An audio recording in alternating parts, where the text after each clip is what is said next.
ila hadratin Nabi Muhammad Mustafa Rasulullah sallallahu alaihi wasallam wa ala al-kiram ashab nizam syarulahul Fatihah. A'udzu billahi minasyaitonir rajim. Bismillahirrahmanirrahim. Alhamdulillahi rabbil alamin. Ar-Rahmanir Rahim. Maliki yaumiddin. Iyyaka na'budu wa iyyaka nasta'in. Ihdinas siratal mustaqim.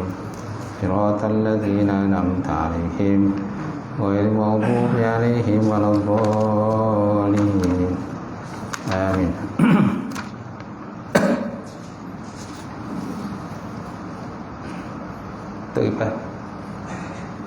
Tutup. Dia terbang sambil kitab. Terbang. Okey. Assalamualaikum warahmatullahi taala wabarakatuh. Alhamdulillahillazi arsala rasulahu bil huda wa dinil haqq liyuzhiruhu 'alad dini kullihi walau karihal musyrikun.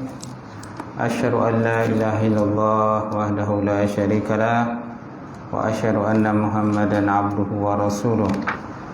Allahumma shalli wa sallim ala Sayyidina wa habibina wa syafiina wa zuhrina wa maulana Muhammad imamil muttaqin wa qaddatul mujahidin wa ala alihi wa sahbihi ajma'in. Amma ba'd. Qala Allah Subhanahu wa ta'ala fil Qur'anil Karim. Ba'da billahi minasyaitonir rajim. Bismillahirrahmanirrahim. Yarfa'illahu allazina amanu minkum wallazina utul ilma darajat. Allah Subhanahu wa ta'ala mengangkat orang-orang yang beriman dan berilmu di kalangan kamu akan beberapa derajat. Kuat dah begitu. Nawatu ta'alluma wa ta'lim wa tazakkura wa tazkir. Dah cukup dah, kuat dah. Dah. Okay. Wa nafu wa intifa wa ifadatu istifadah wal hasadat tamassuki bi kitabillah wa sunnati rasulih wa du'a ilal huda wa dalalati ilal khairi ibtigha'a wajhillah wa mardatihi wa qurbihi wa sawabihi subhanahu wa ta'ala. Alhamdulillah, yang mati sudahkan afadil tuan imam kita, tuan-tuan imam. Seluruhnya pundiakan tuan Bilal, tuan Siap, pengurusi masjid, pendari masjid, Atas masjid, jatuh kuasa masjid, tuan-tuan haji, tuan-tuan hajah, tuan-tuan dan puan-puan, muslimin muslimat, mukminin mukminat wa ta'ala. Alhamdulillah, kita panjatkan puji dan syukur wa ta'ala kerana dengan limpah kurnia serta rahmat daripada Allah, lagi kita dapat bersama tuan-tuan untuk kita nak sambung pengajian kita selepas kita tertangguh sebabkan oleh Ramadan, tarawih Ramadan, puasa Ramadan, raya kan, dan kita di minggu yang keempat, Syawal minggu keempat, masih dalam mood raya ke? Mood raya dah ujung-ujung ni lagi pula sorok kan, ujung-ujung ni bergobot-gobot kan nak buat jemaah raya dah ujung-ujung kan. 2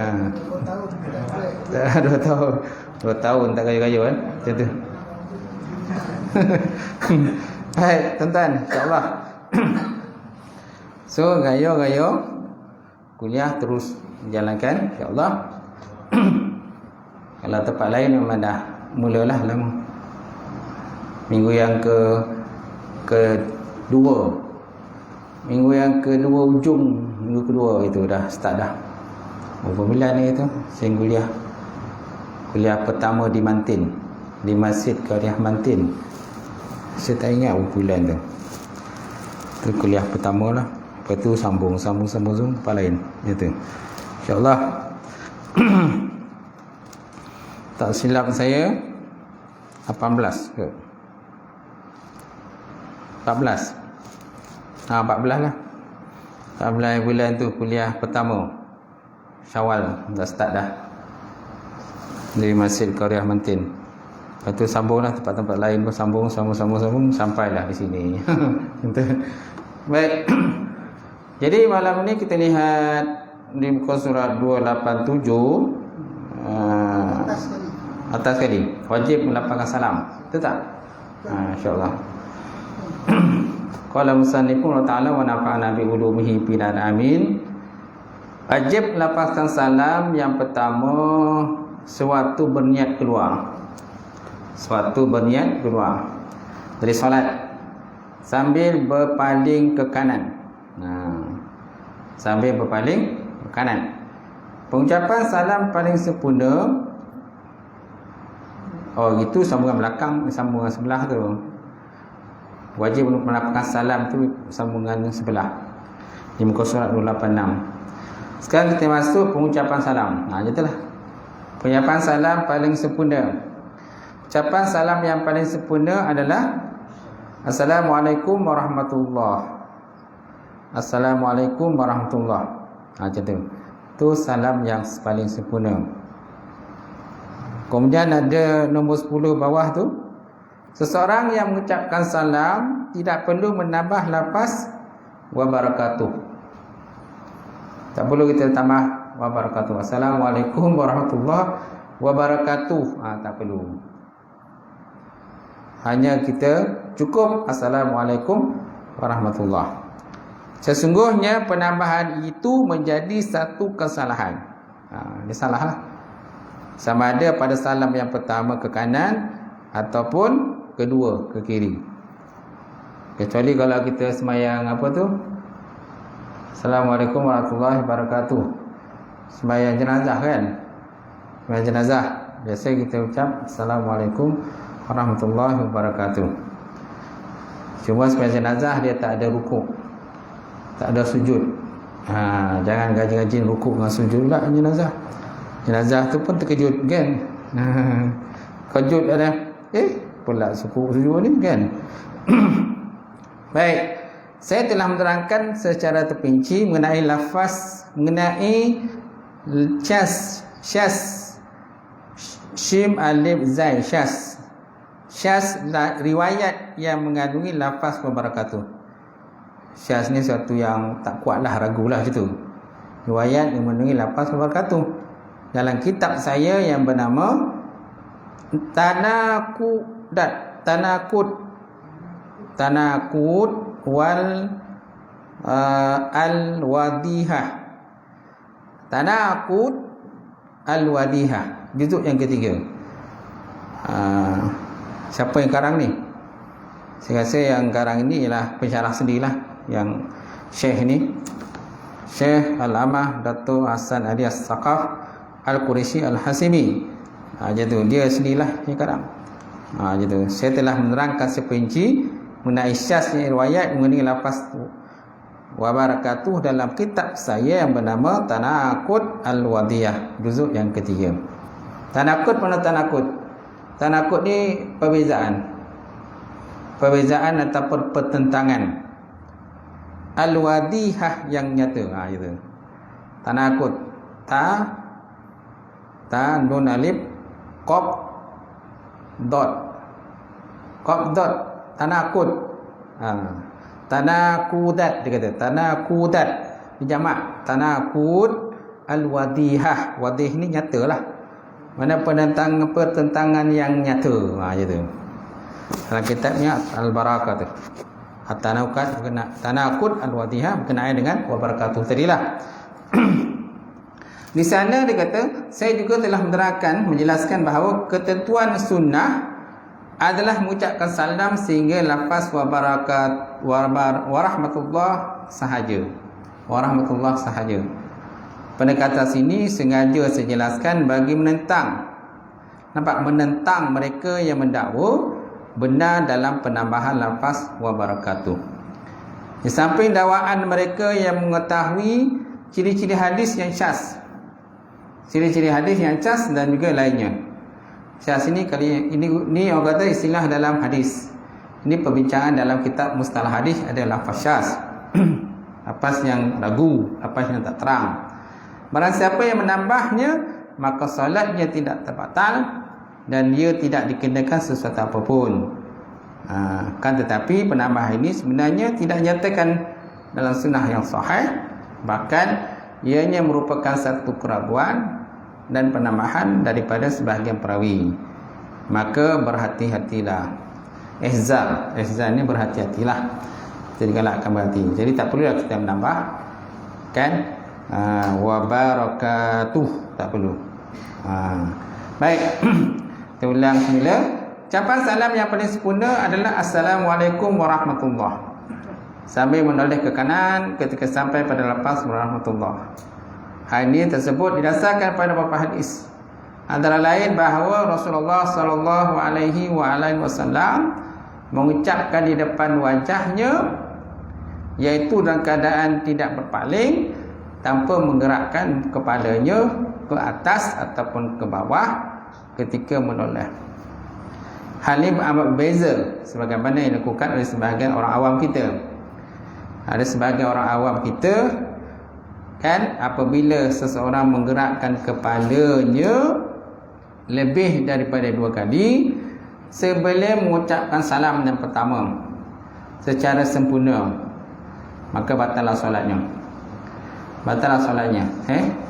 Siapa yang menggerakkan kepalanya, menggerakkan kepalanya lebih daripada 2 kali sebelum mengucapkan salam yang pertama secara sempurna, maka batallah solatnya.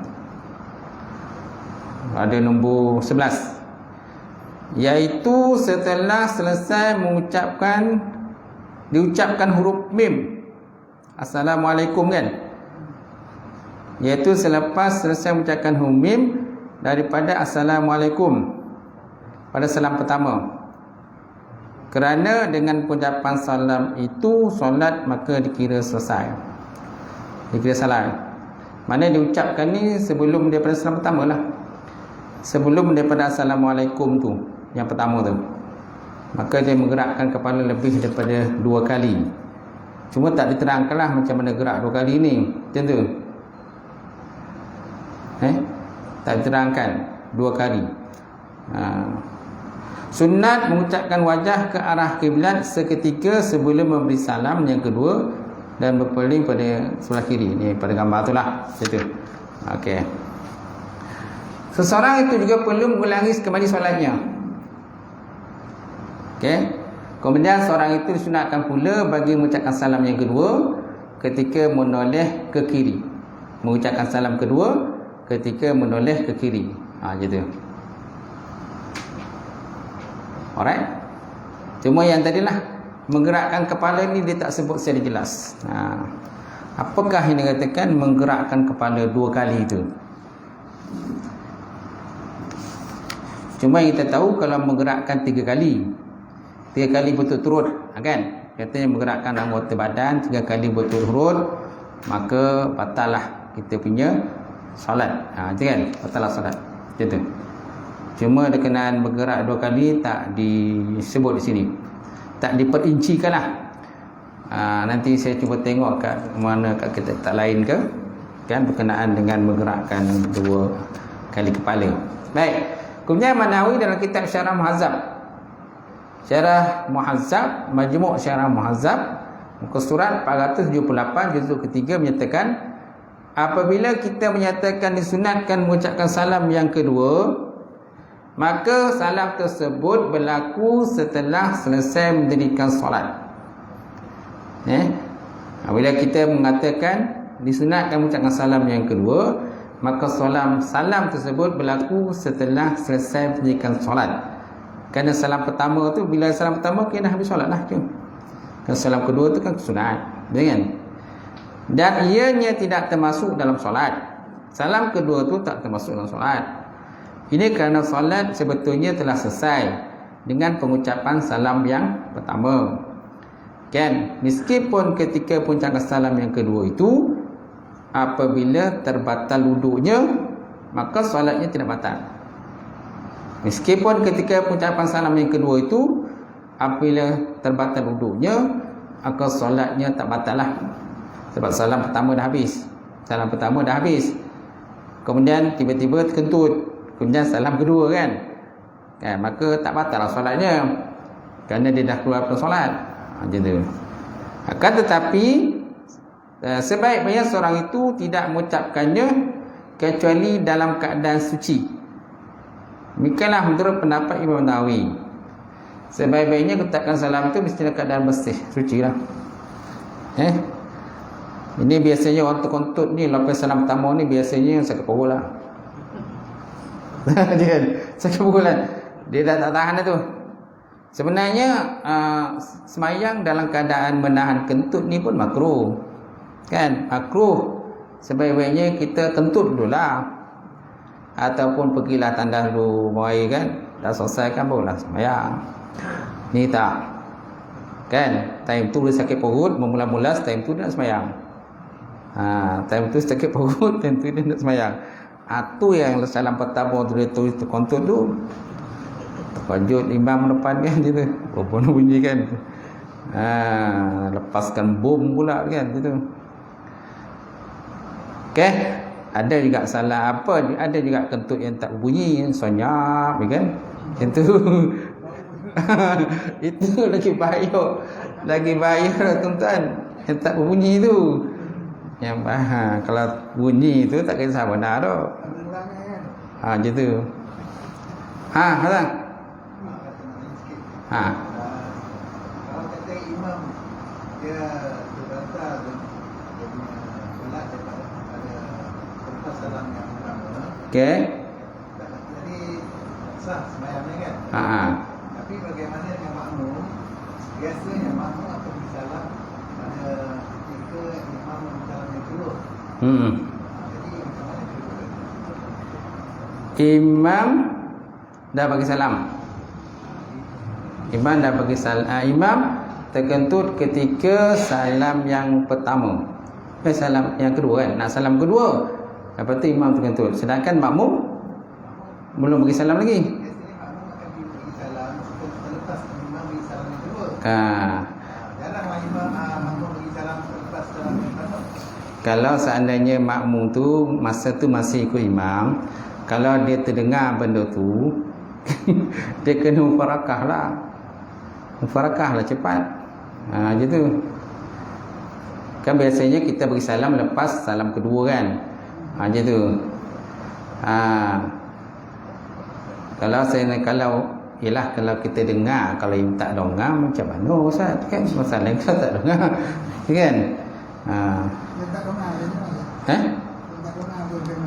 tak ada dengar tu imam lah kena beritahu. Betul tak?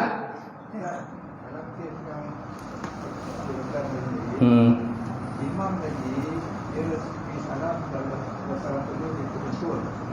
Dia imam sah, jadi tak ada masalah. Sekarang ni makmum. Sekarang ni makmum, bukan imam tu. Imam tu dia dah selesai dah tugas dia. Makmum masa tu dia tak bagi salam lagi. Makmum dia bagi salam selepas imam bagi salam yang kedua. Tapi imam tak batal.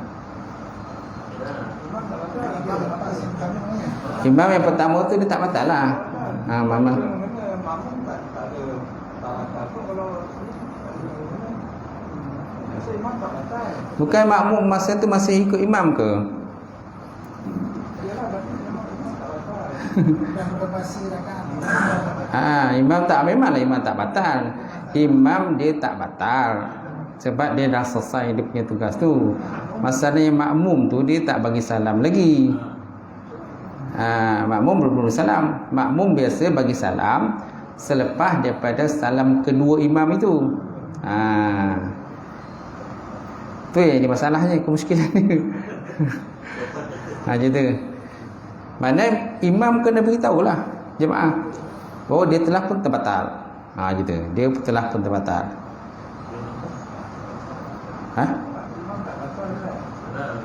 Memanglah imam tak batal. Imam tu memanglah tak batal. Masalahnya makmum. Masalahnya makmum itu gitu.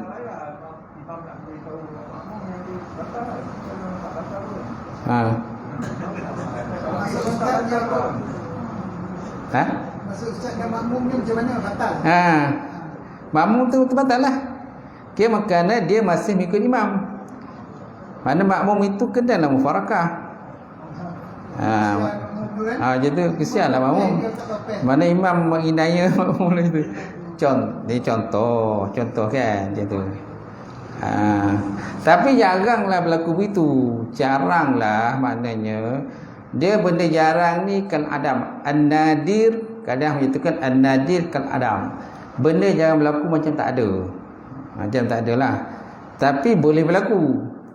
Kalau imam tu memang sakit perut, takut. Dan tu sebabnya dalam konteks kita semayang ni, kan makruh kita semayang dalam keadaan kita menahan kentut, sakit perut. Macam tu. Kita selesaikan kita punya hajat tu dulu. Dah selesai barulah. Benda ni Ustaz, kalau bangun besar lain lah. Kentut ni dia tak sama dengan bangun besar kan. Tengah semayang tu yang dia datang tu. Itu masalah tu. Yalah. Kalau bangun besar tu mungkin sebelum tu kan. Jadi kita sampai kena confirm. Tertiba kan? Tertiba ya. Masa tu pula dia sampai. Mana orang makmum. Ya, makmum kena beritahu lah, makmum cepat segera. Mana? Dia termasuk dalam salah satu salam rukun qauli. Ya, rukun qauli lah, keperbuatan. Jadi boleh membatalkan sembahyang juga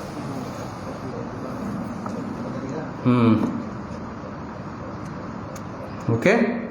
Tu. Cuma kalau berlaku begitu, tapi biasanya jarang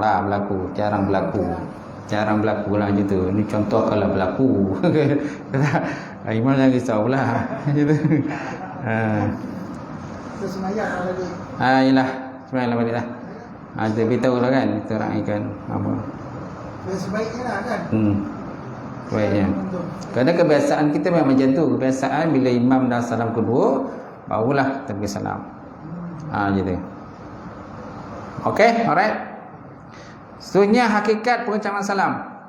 Sayyidina Ali karramallahu wajhah, semoga Allah Taala memuliakannya, menyatakan qala kana Nabi sallallahu alaihi wasallam yusalli qabla al-asri 4 rakaatin yafsilu bainahunna bitaslim alal malaikatil muqarrabin wa man tabi'ahum minal muslimin wal mu'minat.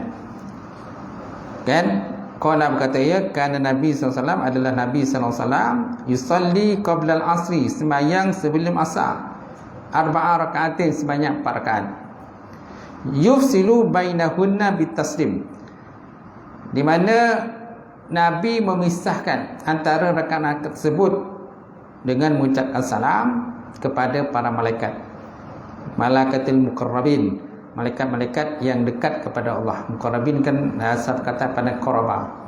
Qaraba kan dekat pada Allah. Wa man tabi'ahum, dan orang-orang yang mengikuti mereka, minal muslimin wal mu'minat, daripada orang Islam lelaki dan juga orang Islam perempuan. Macam tu.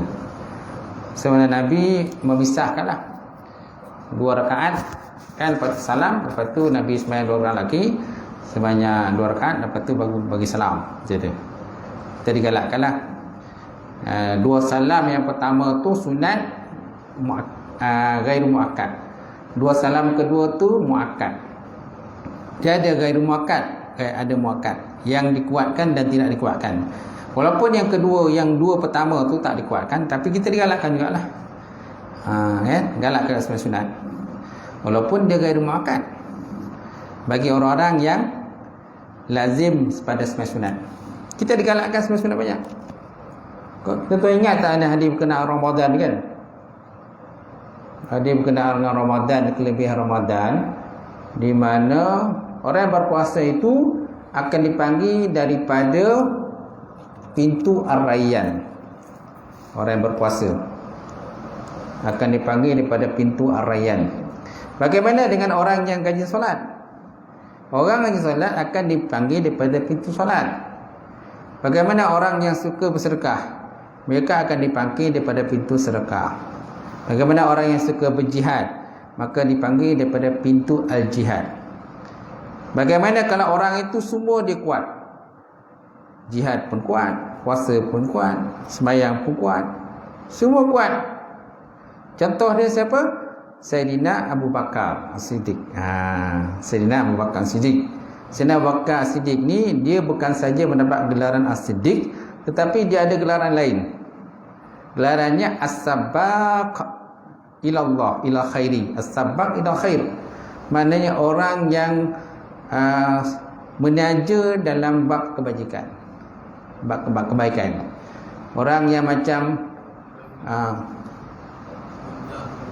mendahului. Sabaq ni mendahului dalam bab kebajikan. Dialah yang dahulu banyak. Jadi Abu Bakar tu akan dipanggil daripada setiap pintu. Setiap pintu malaikat akan panggil dia. Sebab apa? Bab sedekah pun dia ke depan, bab sembahyang pun dia ke depan, semualah. Bab sembahyang sunat pun dia rajin ke depan. Dia yang dahulu kan daripada sahabat-sahabat lain. Itu sebabnya dia katakan as-sabaq ila khairi. Jadi tuan-tuan kalau rajin solat sunat, besok akan dipanggil daripada pintu as-solah. Kalau rajin puasa dipanggil daripada pintu ar-rayyan itu. Jadi kalau semua rajin dipanggil daripada semua pintu. Bagaimana orang yang tidak solat, Ustaz? Kalau orang tidak solat, kan dia tidak akan dipanggil daripada pintu ar-rayyan walaupun dia rajin berpuasa. Walaupun rajin puasa, kan? Puasa sunat rajin, puasa wajib penuh, tapi tidak mendirikan solat, maka dia tidak akan dipanggil daripada mana-mana pintu walaupun dia rajin mengerjakan puasa. Syaratnya puasa sembahyang dulu lah. Dah selesai sembahyang tu lah yang lain selesai. Baik, itu disebut dalam kitab Al-Mawa'is Ar-Ramadaniyah. Baik, insya-Allah. Itunya diriwayatkan daripada Samurah bin Jundub. Bila menyatakan wa an Sumrati ibni Jundub qala amarna Nabi sallallahu alaihi wasallam an nusallima ala a'immatina wa an natahabba wa an yusallima ba'duna ala ba'din. Ditimakan daripada Samurah bin Jundub, qala berkata ia, amarana Nabi sallallahu telah memerintahkan Nabi oleh Nabi sallallahu an nusallima ala immatina, supaya kami memberi salam kepada pemimpin-pemimpin kami, wa an natahabba, dan kami menyertai mereka, supaya sebahagian kami mengucapkan salam, an nusallima ba'duna ala ba'din, supaya sebahagian kami mengucapkan salam di atas sebahagian salam yang lain atau orang lain lah, gitu. Kita digalakkanlah berikan salam. Apalagi kalau itu kepada pemimpin kita, lagi pula kita galakkan beri salam. Saudara kita pun kita digalakkan beri salam. Beri salam hukumnya sunat, jawab salam hukumnya wajib. Salam hukumnya wajib. Kalau orang dah bagi salam, nak tak nak kita kena jawab salam lah. Sebab sunat wajib jawab. Wajib jawab. Baik. Daripada kedua hal di atas jelaskan kepada kita bahawa orang yang mengucapkan salam bagi menutup solatnya disunatkan berniat dengan salam yang pertama bagi mendoakan keselamatan kepada orang-orang yang mukmin yang berada di sebelah kanannya, sama ada terdiri daripada malaikat, jin dan juga manusia. Kita niatlah mati ucapkan salam kepada orang yang di kanan kita dan juga orang di kiri kita lah. Kerana di kanan kita ni malaikat pun ada. Malaikat kiraman katibin kan, ada masing-masing di kanan ada malaikat. Kita nampak lah, kan? Senang kita bagi salam. Tapi dia tak dengar lah dia jawab. Kalau dengar dia jawab kan. Macam pula. Tiba malaikat kiraman katibin jawab Waalaikumsalam kan. Tuan pun terkejut lah. Insan. Kalau dia jawab lembut tak apa. Takut nanti dia jawab kuat dengan suara malaikat kuat seperti kan itu. Begitu juga ucapan salam mendoakan keselamatan yang kedua. Begitu juga ucapan salamnya ini mendoakan keselamatan yang kedua. Manakala seorang mukmin, seorang makmum pula seharusnya berniat pada salamnya untuk menjawab salam imam yang pertama apabila dia berada di sebelah kiri imam. Sebelah kiri imam. Betul tak? Sebelah kiri imam mana kan? Sini. Belah sini. Manakala seorang makmum pula seharusnya berniat pada salamnya untuk menjawab salam imam yang pertama apabila dia berada di sebelah kiri imam, dan berniat menjawab salam yang kedua apabila berada di sebelah kanan imam. Macam tu, dia macam selang seli lah. Macam tu. Okey. Seorang makmum juga boleh memilih untuk menjawab salam satu daripada salam imam apabila dia berada di belakang imam. Kita tengok siapa belakang imam. Biasanya imam kedua lah. Imam kedua ke imam ketiga ke kan, atau imam dua depan, imam satu belakang kan. Kalau imam satu tak ada, biasanya Bilal lah. Bilal kan. Kalau tak ada Bilal siapa? Siap. Siap tak ada, pengurusi. Pengurusi masjid lah. Si masjid pun tak ada, SU masjid.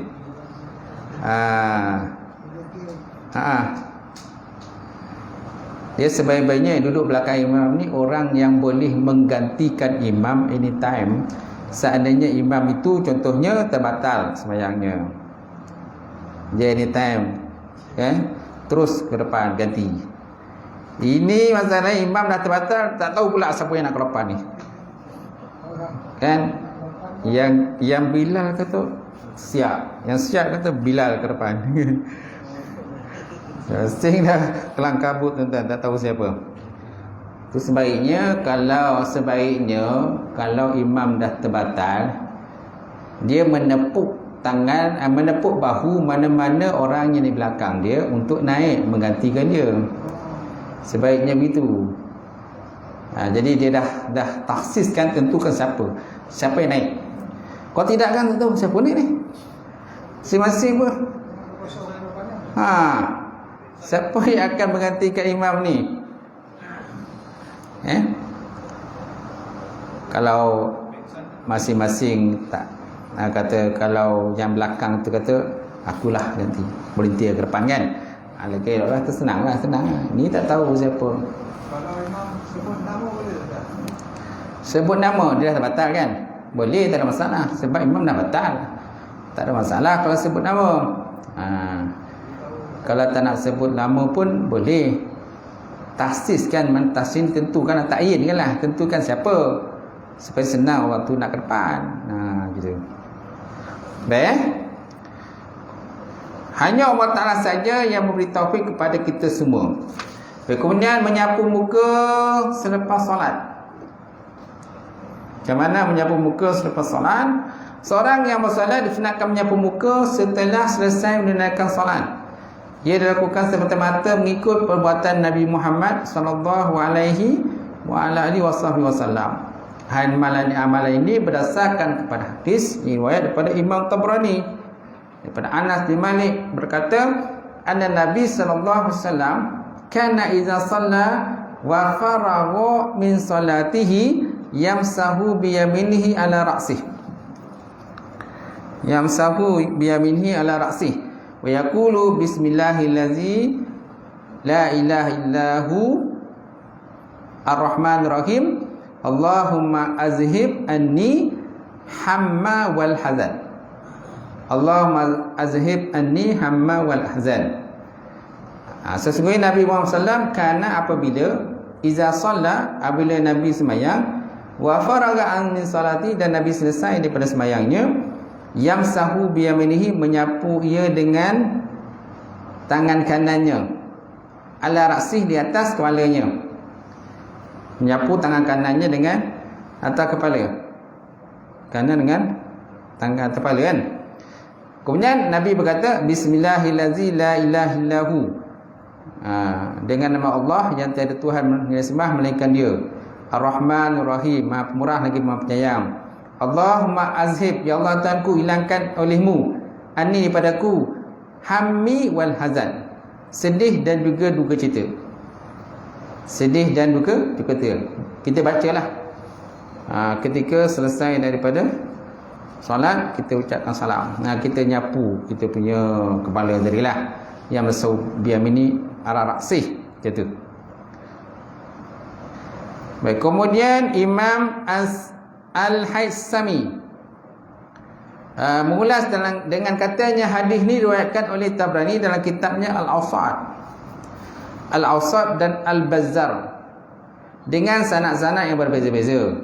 Di dalam hadis ni terdapat seorang perawi yang bernama Zaid Al-Hawari yang terkenal dengan nama Zaid Al-Hammi. Sebahagian ahli hadis menghukumkan dia sebagai seorang yang siqah. Siqah ni maksudnya orang yang adil dan kuat hafalan dia. Jadi siqah, orang yang boleh dipercayai lah siqah. Manakala majoriti ahli hadis pula menyatakan menghukumkan dhaif. Para perawi selain Zaid dalam hadis ini semuanya siqah. Siqah. Sin alif qaf ta marbutah siqah.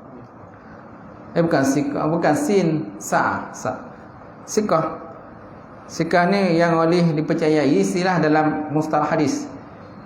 Sebabnya kalau kita belajar hadis, kita digalakkan belajar dulu nama kitabnya Mustalah Hadis. Kitab Mustalah Hadis.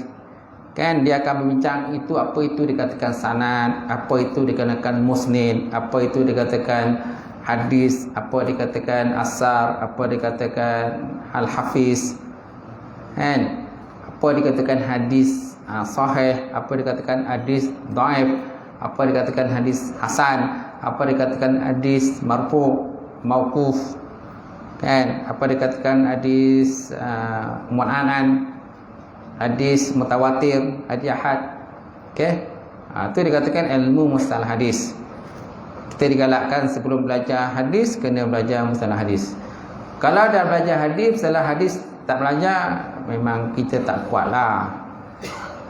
Tak apa juga kalau kita dah belajar hadis, mustalah hadis tak belajar, tapi belajar kemudianlah. Belajarlah tapi belajar kemudian. Jadi salah hadis. Contohnya kitab Al-Baikuni. Al-Baikuni itu menceritakan tentang masalah hadis gitu. Baik. Kemudian sebahagian perawi di dalam sanad-sanad yang lain pula berlaku perselisihan di kalangan ahli hadis mengenai status mereka. Status mereka berkenaan hadis ini. Tamat ulasan As-Saisami dalam kitabnya Al-Majma' Az-Zawaid. Muka surat 110 juzuk yang ke-10. Jadi berdasarkan keterangan ini jelas bagi kita bahawa para ulama hadis berselisih pendapat mengenai status hadis ini. Hadis tadilah atas tu. Daripada orang Tabrani tadi kan. Kan? Di mana Nabi menyapu tangannya tadi kan. Kemudian Nabi berkata Bismillahirrahmanirrahim Warrahmanirrahim. Allahumma azhib anni hazhami wal hazani. Ini hadis ni lah yang Nabi bicara ni, bincang ni. Jadi azan lah. Mana tekan azan?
Allah akan Allah akan.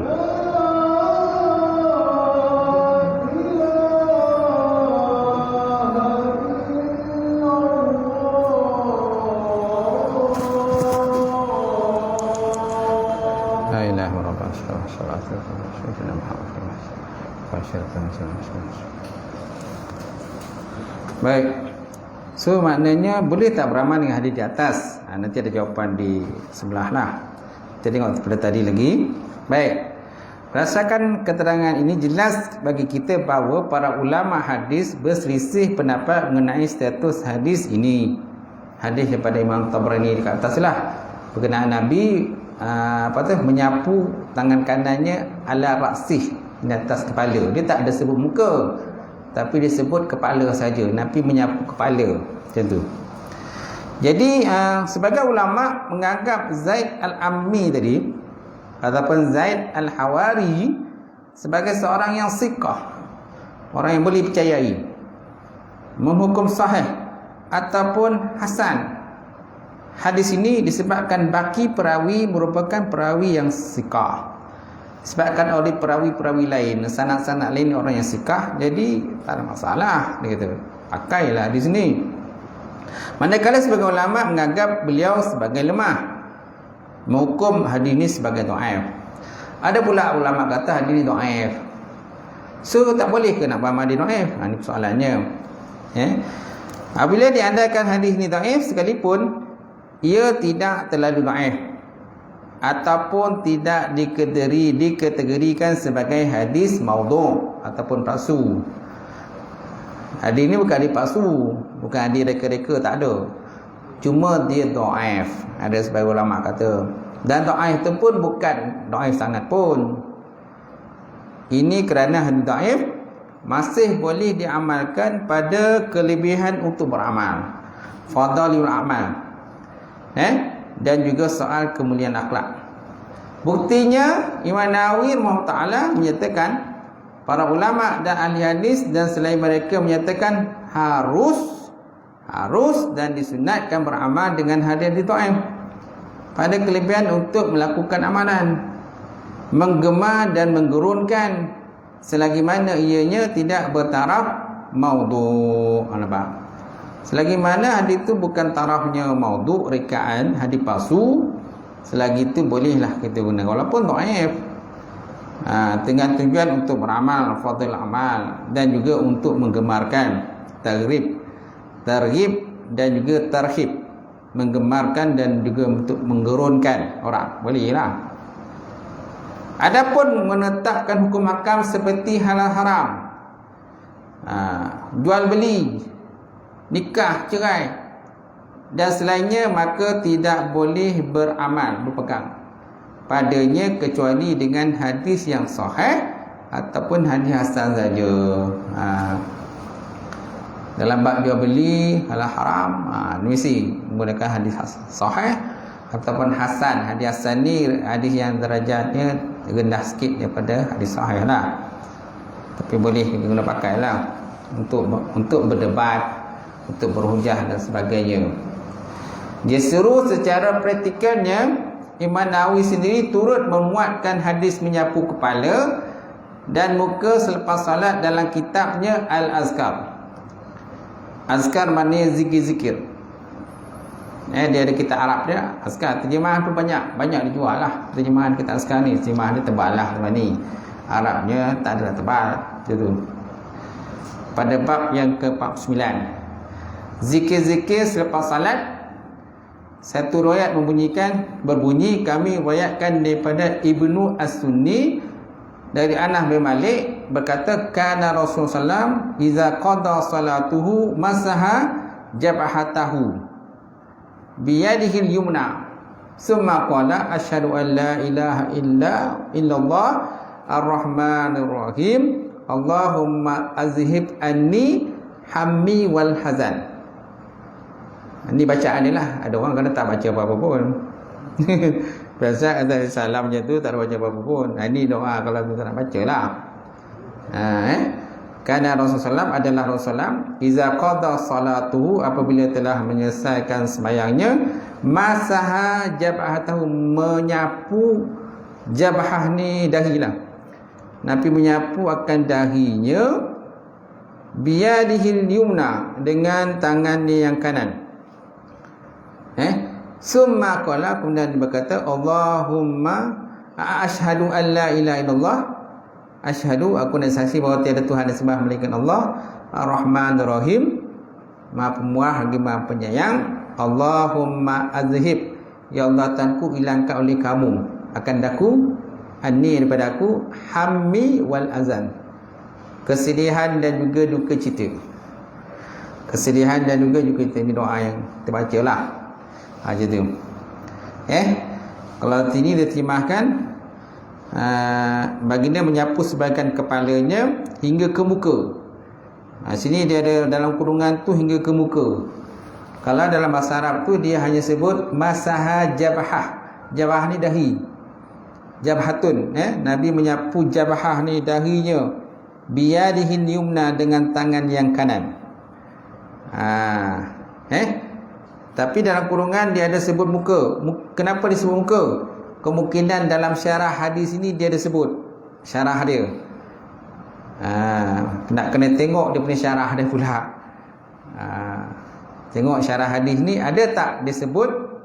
Dia kata ajabhatu bermakna al-wajhu. Ada juga kerana hadis ni dalam matan dia tak sebut, tapi dalam syarahnya disebut muka tu disebut, wajah tu disebut. Dia kata ajabah bermakna al-wajhu. Dia kata muka dengan makna dahi dengan makna muka. Gitu. Ataupun ajabah dalam kurungan ila sa'ilil wajhi, sehingga kepada sekalian mukanya pun ada juga macam tu. Nak kena tengok punya syarah dia pula. Satu kojol juga kan tengok. Baik. Jadi aku bersaksi bahawa Tuhan yang sembah melainkan Allah, dialah yang Maha Pengasih lagi Penyayang. Ya Allah, hapuskanlah ataupun hilangkanlah. Izhab ni mana hilang, sama mana hilang ataupun hapus. Ani pada aku hammun. Hammi ataupun hammun ni duka cita, sedih. Hazan pun duka cita.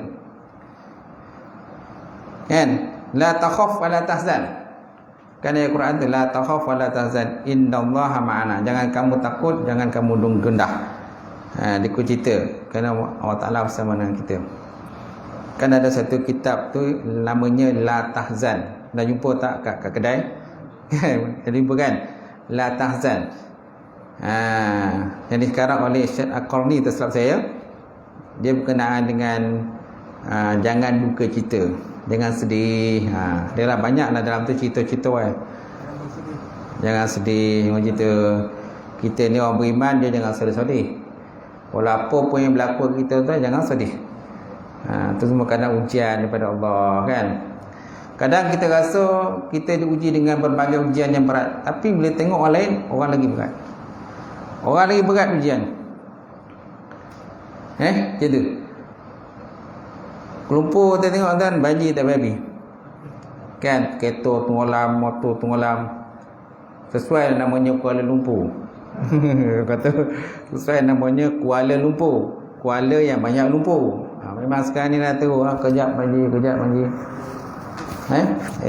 Itu mak saudara saya kat Johor kan. Ada share gambar Nabi kan. Punyalah tinggi dia punya air tu banjir tu. Kat Johor itu. Yang Bukit Miku tu kan. Dulu tak pernah sampai tinggi tu dah. Jauh juga sungai tu. Kan, tapi sampai tinggi mana? Tinggi tu. Lebih tinggi ni rumah.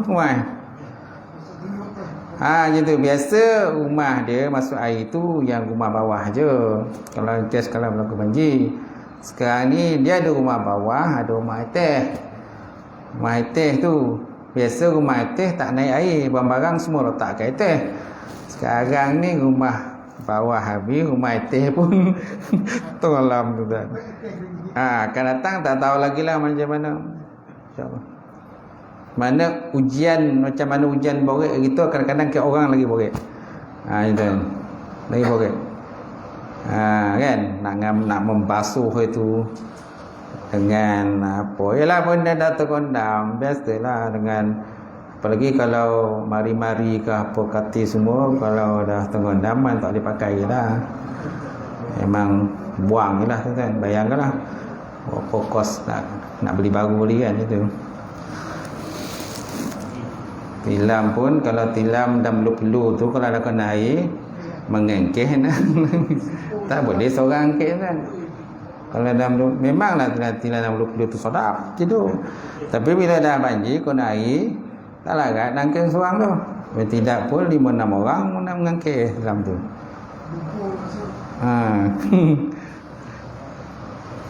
Okey, tuan-tuan, lepas itu insya-Allah akan datang kita sambung hadis ini juga. Gitu. Wallahu alam.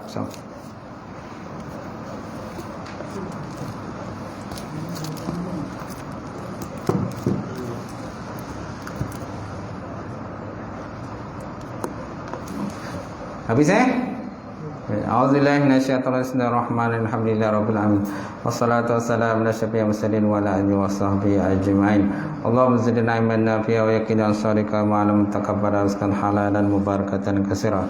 Wa sayyidina fataya alim lana qulubana bi marfatika wa aftahna bil alifin. Allahumma faqina bidin, Allahumma faqina bidin. Allahumma ja'al hadza jamal marhuma wa tafarruqana min ba'dihi tafarruqal ma'suma. Rabbana aftah bainana wa baina qaumina bil haqq wa antal fatihin. Rabbana faghfir lana dzunubana wa kaffir 'anna sayyi'atina wa tawaffana ma'al abrar. Rabbana atina fid dunya hasanah wa fil akhirati hasanah wa qina adzabannar. Subhana rabbika rabbil izzati amma yasifun wa salamun alal mursalin. Alhamdulillahi rabbil alamin. Qabbalallahu minkum.